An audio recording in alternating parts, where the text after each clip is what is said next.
महाराष्ट्रलाइव्ह.in इथे बातमी फक्त दाखवली जात नाही, ती लढली जाते। सबस्क्राइब करा, लाईक करा, शेअर करा, बेल आयकॉनला टच करा।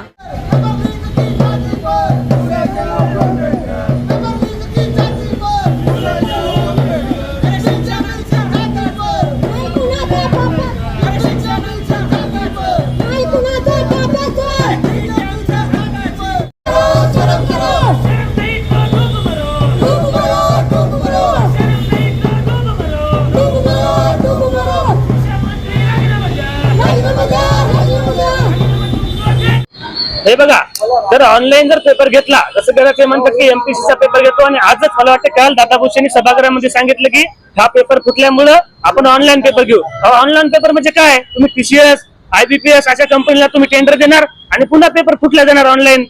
तर हे ऑनलाईन आम्हाला चालणार नाही, आम्ही या ऑनलाईनचा जाहीर निषेध करतो। तुम्ही मकुका लावा आणि संबंधित मंत्र्याचा तुम्ही राजीनामा घ्या, कारण याच्या आधी पण नीटचा पेपर फुटला, आता टीईटीचा पेपर फुटला, याच्या आधी एससीसीचा पेपर फुटला होता। असे बरेच घोटाळे आपल्या भारतामध्ये, आपल्या देशामध्ये, आपल्या महाराष्ट्रामध्ये चालू आहेत। त्याच्यामुळे हा मकुका कायदा तर लागलाच पाहिजे, त्याच्यावर जो कोणी दोष आहे त्याच्यावर तर कारवाई झालीच पाहिजे। पण संबंधित शिक्षण मंत्री, संबंधित अधिकारी यांचा सुद्धा तुम्ही राजीनामा घेऊन त्याला बडतर्फ केलं पाहिजे।